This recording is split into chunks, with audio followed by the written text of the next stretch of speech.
오늘 함께 나눌 말씀 고린도전서 12장 4절에서 7절 같이 읽을게요. 시작.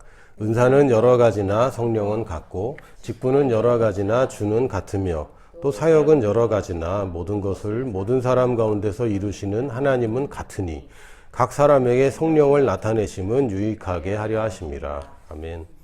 성령님이 우리와 함께 하시면서 하시는 일들 정리하면 나에게 평안을 주시고 자유하는 능력으로 함께 하시고 또 동행하시면서 나를 인도하신다. 요 크게 세 가지인데 또 이게 다른 편으로 보면 하나님의 성령님 그 영으로 내가 다시 탄생했고 나의 영은 성령님이 그 똑같은 본성으로 재창조되었기 때문에 내 안에 계신 성령님과 내 영이 있다는 이제 구별할 수 없게 내주하시는 성령님이 나와 늘 함께 하십니다. 그러니까 내 안에 계신 성령님하고 나의 거듭난 영을 구별할 수가 없어요. 그건 하나이며 섞여 있고 동일체이기 때문에 그거를 자꾸 구별하려고 하면 되게 어렵습니다. 그래서 내가 성령님으로 거듭났기 때문에 나의 거듭난 영은 성령님과 똑같아. 이걸 이제 성령님의 내주라고 보통 부르고 성령님의 외주라고 얘기하는 것은 내 곁에서 내 옆에서 나와 함께 하시면서 나를 도우시는 성령님. 성령님이 하시는 역할 세 가지로 표현한 것은 대부분 성령님의 외주하심과 관계가 있습니다. 성령님을 얘기할 때 우리가 성령님의 열매를 얘기하고 성령님의 은사를 얘기하는데 오늘 그 얘기를 좀 하려고 그래요. 성령님의 열매는 내 안에 계신 성령님, 즉 거듭난 나의 영과 관계가 있고요. 성령님의 열매는 즉 내 영으로 말미암은 열매입니다. 우리 영이 성숙하느냐? 그럼 성령님이 성숙하다는 얘기가 돼버려서 성령님은 더 이상 성숙할 수가 없잖아요. 성령님은 그 자체로 완벽하시기 때문에 내 영이 성장한다 라는 표현은 보통 그냥 그렇게 쓰긴 하지만 정확한 표현은 아닙니다. 정확하게 얘기하면 나의 영이 내 삶에 미치는 영향력이 확장되는 것을 영적인 성숙이라고 부르는 거예요. 어느 영역에서 성장하느냐? 사실 혼에서 영의 영향력이 커지는 것을 얘기합니다. 나는 영이고 혼을 가지고 있고 몸 안에 살고 있다 라고 표현할 때 이거는 기능적인 입장인 것이고 사실상 나의 아이덴티티는 나의 영에 두는 것인데 실제로 그 싸움은 혼의 영역에서 있습니다. 영적 전쟁이라고 부르는 것은 영에서 벌어지는 전쟁이 아닙니다. 싸움터는 늘 혼인 것이죠. 내 안에 계신 영은 거듭난 영은 성령님이 내 거듭난 영이 되신 그 영은 그 자체로 완벽합니다. 그 자체로 더 이상 거룩해질 수도 없고 더 이상 새로워질 수가 없어요. 내 마음을 새롭게 한다고 표현하는데 그 마음은 마인드로서의 마음이지 내 심령을 얘기하는 게 아니죠. 그래서 영적인 성숙이라고 얘기할 때 영이 성숙하는 게 아니라 영의 영향력이 내 혼 가운데 성장하는 것을 얘기합니다. 그 성숙은 사실 혼에서 일어나는 것이지 영에서 일어나는 게 아닙니다. 영이 혼을 잠식하는 것이고 내 혼을 바로잡는 것이고 내 정욕과 욕심에서 비롯된 동기들, 방법들, 생각들 이런 것들을 새롭게 하는 것. 그게 바로 우리 영적인 성숙이에요. 성령의 열매는 다 성장, 성숙과 연관되어 있습니다. 갈라디아서 5장 22절에서 24절 보면 오직 성령의 열매는 그런데 여기는 본문에 보면 성령이라고 번역할 수도 있지만 그냥 영의 열매라고 번역할 수 있습니다. 그러니까 성령님이 주시는 열매라기보다는 내 안에 계신 성령님이 거듭난 내 영이 되셔서 맺어가는 열매라고 해야 이제 정확한 표현이 되겠죠. 그래서 오직 성령의 열매는 즉 나의 거듭난 영의 열매는 사랑과 희락과 화평과 오래 참음과 자비와 양선과 충성과 온유와 절제니 이 같은 것을 금지할 법이 없느니라. 그리스도 예수의 사람들은 육체와 함께 그 정욕과 탐심을 십자가에 못 박았느니라. 못 박아야 된다고 사람들은 자꾸 생각합니다. 아니죠. 뭐라고 되어 있습니까? 못 박았느니라 이렇게 되어 있습니다. 육체와 함께 그 정욕과 탐심을 십자가에 못 박았다라고 얘기합니다. 우리 육체는 이미 십자가에 못 박혔습니다. 이 육체와 함께 정욕과 탐심뿐만 아니라 질병도 십자가에 못 박혔습니다. 초조함이나 육체에서 비롯되는 모든 두려움도 십자가에 못 박혔습니다. 이게 영에서 벌어진 일인데 이것을 우리가 잘 망각하고 있어서 잊어버리고 있고 적용하지 못해서 우리가 계속 내어주고 패배한 채로 살아가는데 실제로는 우리는 육체를 이미 십자가에 뭐 박았다고 성경이 얘기하고 있어요. 근데 안 박은 것 같은데 성경은 박았다고 얘기한다면 우리는 박았다고 얘기합니다. 그리고 그것이 실체화 되기까지 혼에서 싸움이 있을 뿐이죠. 우리 혼은 여전히 감각의 지배를 받고 있어서 아프면 아프다고 하고 졸리면 졸립다고 하고 배고프면 배고프다고 합니다. 근데 그건 육체의 목소리일 뿐이지 그것을 우리가 실체화해서는 곤란하죠.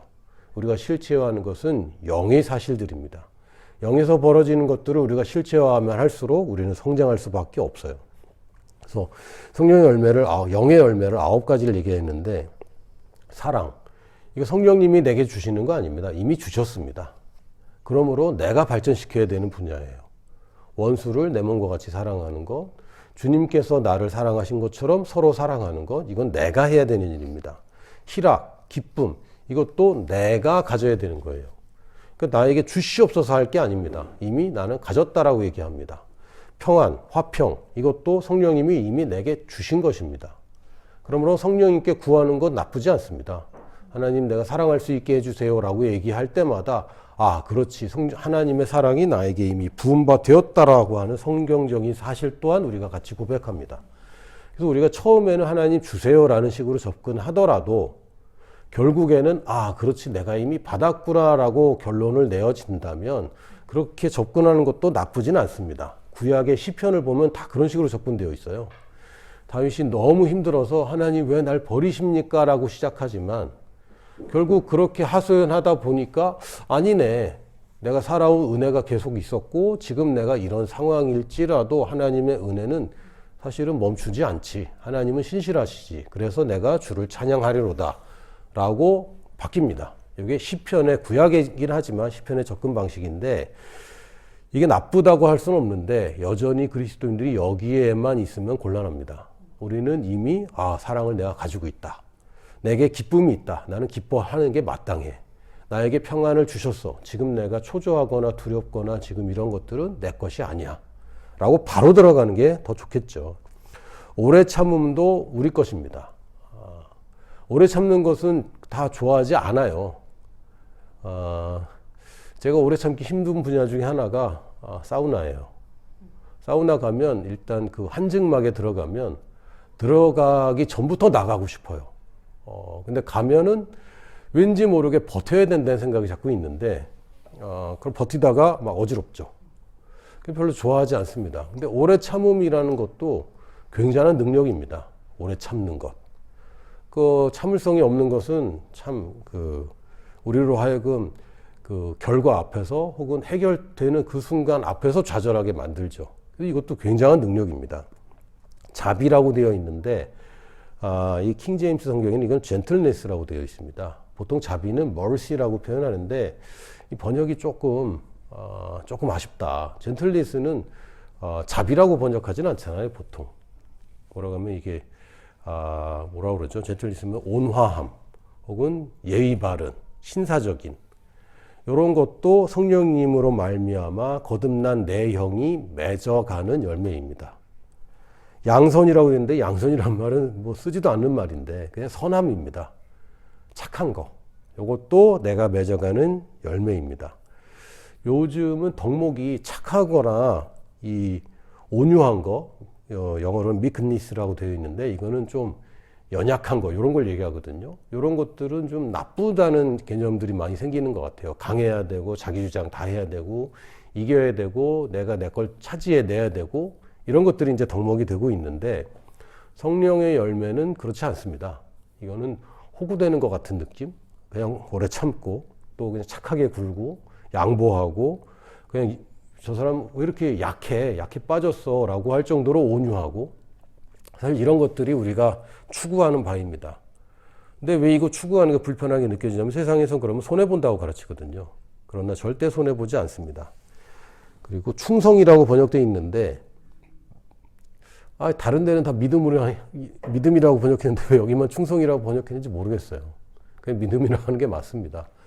이 종교적으로 보니까 자꾸 이제 물론 맞습니다. 우리 삶에서 드러나는 열매들이고 하긴 한데 충성은 믿음 안에 속하는 한 가지 가지이죠. 그래서 믿음이라고 번역하는 게 더 좋지 않을까 싶습니다. 그리고 절제. 이 같은 것을 금지할 법이 없다. 모든 법이 이것을 추구하고 있다라는 뜻입니다. 모든 율법에서 완성이 여기서 완성되는데, 율법은 우리가 지켜야 돼라고 하는 접근 방식이 아니라 내가 성장하면 당연히 이렇게 되어 가는 것입니다. 이게 복음인 것이죠. 종교나 율법은 이걸 지켜야 돼, 안 지키면 혼나, 이게 율법이고요. 복음은 뭐냐면 너 지금까지 못했잖아. 그래서 아예 내가 너를 다시 낳아버렸어. 너는 아예 성령님으로 거듭난 영을 가졌기 때문에 이런 열매들을 맺게 되어 있어. 너는 이런 열매들이 맺히는 가지야 라고 얘기하는 것이 복음입니다. 근데 방해하는 것이 뭐냐면 나의 혼이죠. 육체까지 거듭나고 혼까지 거듭나고 내 기억까지 거듭났으면, 글쎄요, 내가 다시 태어났는데 내 기억이 하나도 없어. 그럼 내가 아니잖아. 그러니까 이거는 이제 불가능한 일이고, 그 하나님이 나를 완전히 세뇌시키고 백지장으로 만들어서 다시 시작한다. 그럼 지금까지 나의 아이덴티티는 없는 거잖아요. 그걸 원하시는 게 아니기 때문에 우리가 영만 거듭났고 이 땅에 이 육체가 존재하는 한 이 육체의 정욕과 육체를 십자가에 못 박았다는 그 사실 아래에서 우리 혼의 영역에서 이것들을 추구하는 것입니다.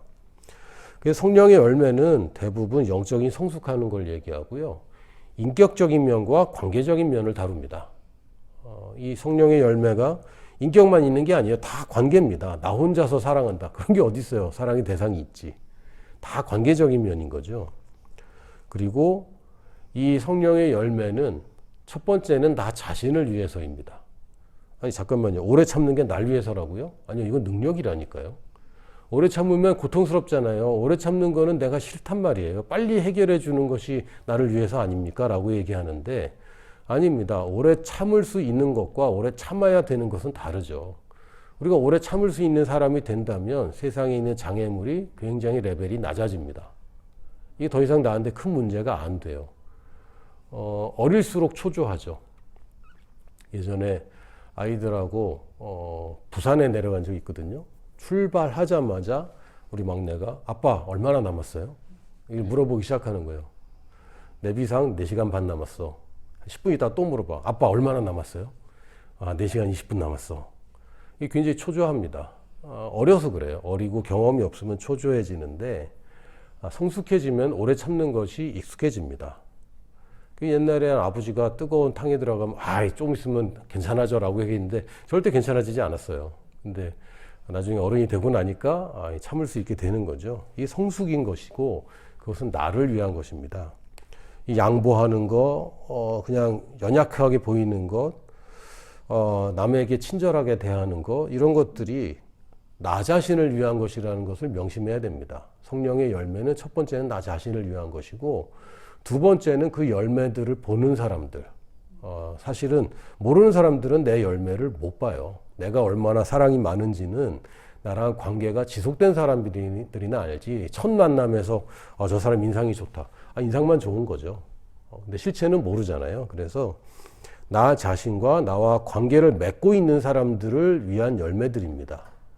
멀리 있는 사람들은 나의 열매를 볼 수가 없어요. 내 주변 사람들이 열매를 보게 됩니다. 아는 사람들이 주로 대부분일 거고, 그래서 성령님의 다시 영에 열리는 그 열매는 내 영의 거듭난 영의 열매는 나 자신을 위해서 그리고 내 주변의 사람들, 내가 알고 지내는 사람들을 위한 열매들입니다. 그래서 이것은 내가 막 열심히 추구하고 이거 안 된다고 막 발버둥 칠 게 아니라 준비가 되면 자연스럽게 맺혀집니다. 이것은 우리가 추구하는 방향인지 이거 하나하나 가지고 나를 채찍질하거나 율법적으로 적용할 게 아니에요. 그래서 이 영의 열매의 키포인트는 꾸준함입니다. 한순간에 되지 않는다는 뜻이죠. 어느 날 갑자기 사랑이 많은 사람이 되거나 어느 날 갑자기 믿음의 사람이 되지 않습니다. 이건 시간도 걸리고요. 좀 오래 걸릴 생각을 해야 됩니다. 그래서 열매 자체에 오래 참음이 들어있는 것은 굉장히 의미가 있어요. 이건 꾸준함이 키포인트입니다. 반면에 성령의 은사라고 하는 것은 내 맘대로 하는 건 아닙니다. 이건 내 영의 은사가 아니라 성령께서 주시는 선물이에요. 그래서 은사는 여러 가지나 성령은 같다. 한 성령께서 성령님이 판단해서 각 받기 필요할 때에 은사를 주신다라고 되어 있는데 이 은사를 우리가 헬라어로 카리스마라고 부릅니다. 우리가 저 사람은 카리스마가 있어라고 하면 왠지 모르는 위압감이나 통솔력이나 지도력 같은 걸 얘기하는데 사실 카리스마라는 뜻은 은혜의 도구, 은혜의 통로라는 뜻입니다. 카리스는 은혜고요. 은혜의 통로가 카리스마죠. 그래서 이것은 하나님의 은혜를 전달하는 도구 또는 통로를 얘기하고 이것은 하나님의 은혜가 미치지 않은 곳에 필요한 것입니다. 나는 사실 하나님의 은혜가 이미 임했기 때문에 나 자신을 위해서 은사가 필요하지 않아요. 그리고 사실은 교회 내에서도 각 성도에게 하나님의 은혜가 충만하기 때문에 카리스마가 그렇게 그닥 필요하지 않습니다. 물론 교회 내에도 불신자가 있고 교회 내에도 초신자들이 있기 때문에 이런 은사들이 필요하긴 하지만 실제로 전도할 때 필요한 것들입니다. 하나님의 은혜를 아직 본 적도 없고 맛보지도 못한 사람들을 위해서 은혜가 통로가 없이 그들에게 주어지기가 어려운 거죠. 우리에게는 은혜의 통로가 있습니다. 예수 그리스도가 우리의 은혜의 통로입니다. 이미 나에게 오신 성령님이 그 은혜의 통로입니다. 그런데 안 믿는 사람에게는 아직 통로조차 연결되어 있지 않기 때문에 그 통로가 내가 되어야 하고 내가 영적인 것을 전달할 수 있도록 이 은사가 주어지는 것입니다. 그래서 성령님의 열매라고 부르는 이 열매들은 인격적인 면, 관계적인 면이라면 이 성령의 은사는 사역 측면에서 봐야 됩니다. 그리고 나 자신과 주변 사람들을 위해서 주시는 게 아니라 사실은 모르는 사람들 혹은 잘 모르는 사람들을 위해서 주어집니다. 처음 만난 사람들 혹은 이번에 만나고 안 만날 사람들. 그러니까 이건 전도의 현장에서 또는 사역의 현장에서 주어지는 것이지 내 일상생활에서 주어지는 게 아니에요. 이거를 잘 구별을 못하니까 소위 말하는 은사 받은 분들이 교회 내에서 사역에 집중하고 교회 내에서 사역 집중할 거 아니거든요, 사실. 물론 교회 내에도 은사들이 베풀어집니다. 왜? 교회의 건강을 위해서. 그러나 주 목적은 은사의 주 목적은 안 믿는 사람들을 위해서 있는 겁니다. 그래서 하여튼 전도의 현장에서 치유 역사가 많이 일어나는 치유의 은사 있는 분들이 한국에 와서 한국의 교회 목사님들 모아서 집회를 하면 잘 안 나타나죠. 왜냐하면 이게 대상이 안 맞는 거예요. 그리고 어떤 경우에는 소위 말하는 예언의 은사를 받은 분이 교회에서 조종하고 사람들에게 이래라 저래라 하고 왜 이런 일들이 벌어집니까? 은사가 누구를 위해 있는 건지 모르기 때문에 은사를 받은 사람들이 잘못된 데다가 이 은사를 자꾸 활용을 합니다. 근데 그럴 이유가 별로 없는 거예요. 왜요? 거듭난 사람은 성령님이 인도하시지 예언은 보조적인 것으로 활용되는 것이지 이 사람들이 인도받는 주된 은사가 아닙니다. 이건 불신자들에게 주된 은사가 될 수는 있습니다. 그래서 이거는 준비되면 자연스럽게 나오는 열매와 다르게 필요할 때 초자연적으로 나옵니다. 자연스럽지 않아요. 은사들은 자연스러운 영역이 아니고 이거는 필요에 의해서 초자연적으로 주어지는 것이고 이 은사를 많이 받는 사람들 또 은사를 잘 활용하는 사람들의 덕목은 뭐냐면 열정입니다. 꾸준함보다는 더 열정이 더 커요. 그래서 가끔 보면요, 이 열정이 과한 분들이 있어요, 교회 안에. 그래서 이분들이 편하지는 않습니다. 교회 내에서. 그리고 교회 내에서 이 열매들이 많지는 않을 수 있어요. 근데 열정이 과하다 보니까 자꾸 문제를 일으키는데 은사는 또 나타나요.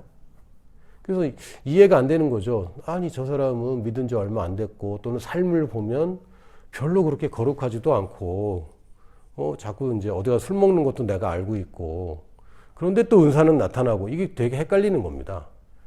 근데 이게 열매와 은사를 헷갈려서 그렇고 열매는 성숙, 은사는 필요에 따라서 주어집니다. 그래서 성령님이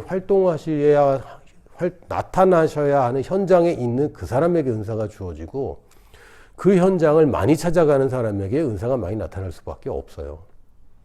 그래서 은사가 나타나려면요, 여러분들이 그런 전도의 현장에 많이 가면 은사는 당연히 따라오게 돼 있습니다. 전도하지 않으면 은사는 기도한다고 주어지는 건 아니에요. 그거 줘서 뭐 하겠어요? 쓸모가 없는데. 아이들이 저한테 노트북 사달라고 그런다고 하더라도 너 어디다 쓰려고 그럴 때 쓸모가 없다면 그거 사줄 이유가 없습니다. 성령님이 원하실 때에 성령님이 필요를 느끼실 때에 그렇게 역사하시는 것이 은사기 때문에 은사 자체를 사모해야 되느냐? 당연히 해야 됩니다. 왜냐하면 우리에겐 게임 체인저, 성령님의 은사가 우리에게 허락되어 있기 때문에 이것 없이 뭔가를 할 필요가 없어요. 이걸 잘 활용하는 게 맞습니다. 그런데 이게 작동되는 원리를 잘 알아야 되는 것이죠. 그리고 은사는 이제 9가지를 얘기하는데 이 9가지는 그냥 카테고리일 뿐이지 여기에 또 아주 창조적이고 새로운 은사들 또 기적들이 많이 있습니다. 첫 번째는 지혜의 말씀이라고 부르는 것들은 주로 미래에 관한 예언들을 얘기합니다. 이거는 지혜로 말미암아 일이 판단되어지고 전망을 알게 되고 결과까지 보여지는 것. 이걸 보통 그러니까 미래의 시점을 갖게 되는 거죠. 대부분의 미래 시점의 예언들이 지혜의 말씀이라고 볼 수 있고요. 지식의 말씀은 왜 이런 일이 벌어졌고 왜 인과관계가 어떻게 되고 원인이 무엇인가 이런 얘기를 할 때 보통 지혜의 말씀이라고 표현을 합니다. 예수님이 사마리아 여자에게 그 여자의 과거를 말해주는 거 이게 지식의 말씀의 대표적인 예죠. 예언과 많이 겹칩니다. 또 성령님의 은사 중에 믿음이 있는데 이거는 우리가 아까 얘기했던 열매로서의 믿음이라기보다는 우리가 성장시키는 믿음이 아니라 갑자기 초자연적으로 주어지는 특별한 믿음들이 있어요. 내 믿음으로 이게 안 되는데 믿음으로 지금 뭔가 역사가 일어나야 될 때 성령님이 믿음을 주실 때도 있습니다. 근데 이 믿음은 그때는 믿음이 있었는데 지나고 보면 믿음이 없는 경우도 꽤 많이 있어요. 그래서 한때 뭐 이렇게 믿음을 발휘했다. 그거는 우리가 성장한 믿음을 얘기하는 게 아니라 은사로서 주신 믿음일 가능성이 있습니다. 평소와 다른 큰 믿음 이런 걸 얘기하죠. 그 베드로가 무리를 걸었을 때 같은 경우 이 사람이 처음 믿었거든요. 근데 그러다가 또 의심에 빠져서 물에 빠지고 실제로 영에 장착된 믿음이라면 그렇게 흔들리지 않아요. 근데 그때 왠지 모르게 믿음이 생겨서 특별한 믿음이 있었고 근데 그 믿음이 역사하고 나니까 이 사람은 믿음이 없는 다시 본래 모습으로 돌아가는 거죠. 또 병 고치는 은사. 그리고 치유는 이미 내게 일어난 일입니다. 근데 안 믿는 사람을 고치는 건 또 다른 얘기인 거예요. 그 사람에게 성령님이 없죠. 거듭나지 못했고 예수님의 채찍이 그에게 아직 사실이 아닙니다. 그래서 은사로서의 병 고치는 은사가 필요합니다. 근데 이거를 교회 내에서 자꾸 적용하려고 하다 보니까 이 오류가 많이 생깁니다. 교회 내에도 병 고치는 은사가 필요하냐? 필요합니다. 그런데 주된 목적은 이건 전도의 현장이라는 걸 꼭 우리가 알고 있어야 됩니다.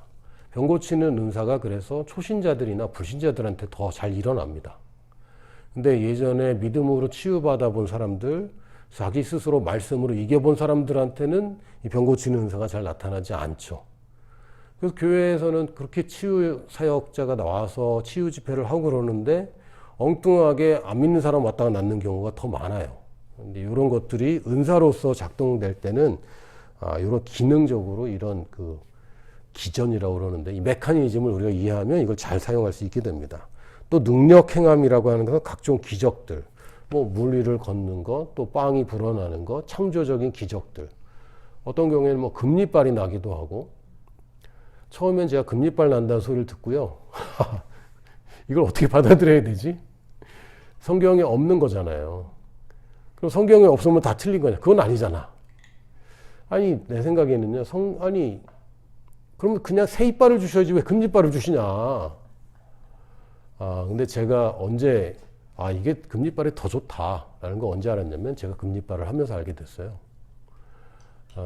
이 사람의 치아 형상이나 또는 이 사람의 습관이나 사실 충치가 생기는 건 체질적인 게 더 많습니다.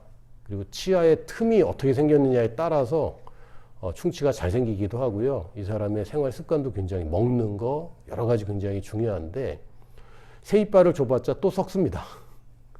그래서 합리적이다. 금리빨은 굉장히 합리적이다. 왜? 지금 지구상에서 가장 영구적으로 쓸 수 있는 게 금이거든요. 그리고 가장 비싸고 내 생리빨보다 금리빨이 훨씬 비싸다. 그리고 이건 그 여차하면 이거 팔 수도 있다. 그래서 그 새이빨보다 금리빨이 더 좋은 거 아니겠는가라고 제가 생각을 좀 바꿨는데 여전히 지금도 창조적인 능력들이 나타나고 있습니다. 이것도 내가 하는 게 아니죠. 성령님이 그때그때 필요할 때 주시는 겁니다. 그래서 금리빨 하는 거는 잘못된 거예요. 왜냐하면 그건 성령님이 능력 행함을 주실 때 창의적으로 나타나는 것이지 그게 필요한 상황에서 나타나는 것이지 이건 내 맘대로 하는 거 아니죠. 예언도 모든 성도들이 할 수 있는 권면하고 격려하는 그 예언이 아니라 이건 은사로서의 예언을 얘기합니다. 근데 예언이 대부분 지혜의 말씀과 지식의 말씀 쪽으로 많이 나오고요. 그게 아니라 하나님의 말씀이 그냥 인용되기도 하고 또는 그냥 뭔가 보여지는 것들을 그냥 말로 표현하는 것, 이런 걸 다 예언이라고 할 수 있습니다. 또 영들 분별함은 이것이 성령의 역사인가 귀신들의 역사인가, 이 귀신들의 역사가 왜 일어나는가, 이 사람이 어디에 뭐가 문제이기 때문에 통로가 열려 있는가, 이런 것들이 분별되는 것을 얘기합니다. 이것도 내가 그냥 머리로 하는 게 아니고요. 그냥 알게 되는 거죠. 그런 일들이 있습니다. 또 각종 방언이라고 되어 있는데 방언의 은사는 우리가 기본적으로 하는 나 자신을 위하는 방언은 성경에 방언은 하나님을 향해서 비밀을 말한다고 되어 있고 알아듣는 사람이 없다고 되어 있고 자신을 세운다고 되어 있습니다. 그래서 이 방언 은사가 아주 독특한 은사라서 나 자신을 위한 은사는 사실은 방언밖에 없어요. 근데 각종 방언들이라고 되어 있을 때 나 자신을 위한 방언 말고 그 밖의 방언들을 또 얘기하는 겁니다. 그래서 이것은 타인을 섬기기 위한 방언들을 얘기합니다. 그러니까 기본적으로 우리가 그냥 하는 방언은 나 자신을 위한 방언이고요. 타인들을 위해서 하는 방언은 외국어로서의 방언. 나 자신을 위한 건 아니죠. 물론 내가 그것 때문에 우쭐할 수는 있겠지만 그건 나를 위한 게 아니고 못 알아듣는 사람을 위해서 외국어로 방언이 나오는 것, 혹은 내가 알지 못하는데 성령님은 나를 통해서 기도하기를 원하셔서 나의 누군가를 위한 중보로서의 방언, 혹은 나는 무슨 얘기인지 모르지만 통역자가 있을 때 이 통역까지 수반되는 방언, 요 세 가지 종류의 다른 사람들을 위한 방언을 지금 얘기하는 겁니다. 이런 방언들이 있죠. 그리고 케네스 해긴 목사님은 어떻게 표현하셨냐면 예언이 1,000원짜리라면 방언과 통역은 500원짜리 두 개다. 그래서 방언과 통역이 있으면 예언과 같은 역할을 한다. 저도 그렇게 믿습니다. 그래서 그 다음에는 또 방언들 통역함. 그래서 이것은 합쳐서 예언의 역할을 할 수 있게 하는 그런 통역을 얘기합니다. 그래서 모든 방언을 통역할 수 있다. 이건 잘못된 거고요. 이건 성령님이 임의로 주시는 은사들을 얘기해서 나 자신을 위한 방언은 내가 내 마음대로 할 수 있습니다. 나의 성장을 위한 거기 때문에. 그런데 타인을 위한 사역으로서의 방언은, 은사로서의 방언은 내 마음대로 못해요. 그래서 영어 방언을 받았다 하는데 영어를 마음대로 하느냐, 그런 거 아니고요. 마음대로 중보하는 게 아닙니다. 그래서 가끔 우리가 중보기도 하다가 보면 감동에 따라서 또 방언으로 하기도 하는데 실제로는요, 우리가 중보기도 할 때는 말로 하는데 집중해야 됩니다. 근데 왜 사람들은 자꾸 방언으로만 할까요? 그게 편하거든요. 이 사람이 뭘 필요한지도 모르겠고 몇 마디 하고 나면 할 말이 없거든. 기도 제목 읽어주는 거 외에 또 계속 기도를 해야 되니까, 특히 우리 오순절 계통에서는 방언 기도를 많이 하는데 실제로 그때 성령님이 역사하셔서 그 사람을 위한 나는 모르는 비밀들을 말하신다면 상관없어요. 그런데 그냥 뭐라 그럴까, 내가 편하려고 방언 기도를 한다면 그건 조금 핀트가 좀 어긋나게 돼요. 방언 기도는 자기 자신을 하는 게 기본이고요. 은사로 주시는 방언은 중보 기도가 될 수 있지만 내가 내 마음대로 이 사람을 위해서 기도한다고 믿고 방언으로 하는 것은 사실은 정확하지는 않습니다. 그래서 그러면 안 되냐? 아예 안 될 건 없어요. 왜냐하면 모든 운동에 준비 운동이 들어갑니다. 그래서 내가 내 영을 끌어올리는 차원에서 중보할 때도 그게 필요하거든요. 그래서 방언을 한다면 그건 괜찮은데 그냥 모른 채로 그냥 남들이 하니까 아무 생각 없이 하는 것보다는 알고 하는 게 더 좋겠죠. 중보기도 할 때는 여러분들이 힘을 다해서, 내가 혼을 다해서 그 사람들의 입장에서 그 사람들이 필요한 것을 내가 짜내는 것입니다. 그런 거는 내가 그런 고통을 수반하죠. 그러나 그것이 맞는 것인데 쉽게 하려고 방언을 하는 것은 조금 어긋난 거 아닌가 싶습니다. 그럼 안 되냐? 그런 건 아닙니다. 더 잘하자는 거죠. 그래서 방언을 할 때는 첫 번째 은사로서는 나에게 나 자신을 세우는 것인데, 성령님의 은사는 다른 사람들을 위한 것, 특히 안 믿는 사람들을 위한 것일 경우가 많고, 그것이 중보기도로서의 방언을 하고 싶다면 그것은 성령님의 감동에 따라서 하는 것이다. 그래서 내가 내 맘대로 하는 것보다는 좀 구별하는 것이 좋겠다라고 제가 사족을 붙여봤습니다. 뭐 중요 포인트는 아니고요. 성령님의 열매를 생각할 때는 우리는 성숙한다. 이건 이미 나에게 씨앗이 있다는 거고, 이것은 내가 추구하고 혼의 영역에서 열매를 맺는다. 나의 인격적인 면과 관계적인 면에서 이것들이 나의 열매다. 은사적인 것은 내가 열정적으로 안 믿는 사람들을 만날 때 은사는 나타나게 되어 있다. 기도원 가서 기도하고 철야하고 새벽 기도한다고 은사 생기는 거 아닙니다. 물론 그러면서 은사를 받을 수 있는 조건들을 갖추는 건 필요합니다. 왜? 은사를 받아놓고도 그거 잘 못 쓰는 사람들은 그게 사실은 무거운 짐이 되기도 하고 잘못될 수 있거든요. 그런 면에서 우리가 먼저 성숙하는 게 좋긴 하지만 은사 자체는 안 믿는 사람들을 위해서 주시는 거기 때문에 내가 뭐 잘해야 은사 받는 게 아니고요. 필요할 때 주시는 것이다. 이걸 명심하시고 이 열매와 은사 두 가지를 우리가 잘 활용해야 됩니다. 세상을 이기는 힘에 은사가 활용되면 얼마나 간편해집니까? 편해집니까? 전도하려고 애쓰는데요. 설득하려고 애쓰는데요. 은사적인 것으로 접근해야 됩니다. 은사가 없이 내가 내 힘으로 저 사람을 거듭나게 하겠다. 복음을 잘 전해서 설득하겠다. 많이 해봤잖아요. 안 되잖아요. 근데 은사가 나타나면 한 방에 그냥 달라지죠. 특히 병 고침의 은사. 이거 뭐 작은 병이든 큰 병이든 아파 보면요. 그 생각밖에 안 들어요. 모든 초점이 지금 나 아픈 것밖에 생각이 안 나. 그럴 때에 병 고침 한 방이면요. 사람들이 생각이 바뀝니다. 물론 기도해줘서 나았는데 뭐 안 믿는 사람인데 그건 뭐 내가 어떻게 할 수 있는 방법은 아닌 거고, 우리가 전도할 때 은사의 측면에서 들어가자. 왜? 성령님 없이 전도하려고 하니까 잘 안 되는 거 아닙니까? 그럼 성령님 어떻게 나타나냐? 이 9가지 은사들로 나타나죠. 그래서 그냥 내가 혼적인 방법으로나 뭐 그리스도의 사랑을 전해야 돼, 사랑을 표현해야 돼, 요 정도 수준이 아니라 내가 복음을 전할 때 성령님이 나타나셔야 되는 바로 그 자리다. 그 은사들이 나타날 것을 믿으세요. 왜? 이건 나와 상관없다니까. 내가 지난밤에 뭘 했는지, 내가 성령님이 시키는 일을 했는지 안 했는지랑 상관이 없어요. 이것은 그 사람의 필요와 상관이 있습니다. 그러면 우리가 지혜를 발휘해서 그러면 성령님의 은사가 필요한 사람들을 더 많이 만나게 되겠구나. 이렇게 생각해야 되는 거죠. 예수님이 그렇게 하셨어요. 부자들을 만난 게 아니라 가난한 사람들, 은사적인 접근이 필요하거든요. 아픈 사람들, 세리와 창녀들, 이런 은사적인 접근이 필요한 사람들, 이 사람들을 더 많이 만나셨습니다.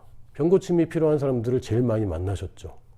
그것처럼 우리가 전도하려고 하는데 멀쩡한 사람들에게 접근해서 멀쩡하게 설득해서 전도를 하겠다. 이것도 해야 됩니다. 당연히. 왜요? 이거는 열매에 속한 겁니다. 내 주변에 나랑 친한 사람들, 나를 잘 아는 사람들, 이런 사람들이 이렇게 접근해요. 근데 모르는 사람들에게 접근하는 걸 우리가 간과하고 있고, 친구가 아닌데 친구가 되는 사람들에게 접근하고 간과하고 있는데, 여기는 은사적인 접근을 우리가 고려해야 됩니다. 할렐루야. 열정적으로 끈질기게 우리는 성장하고 은사를 활용합니다. 아멘.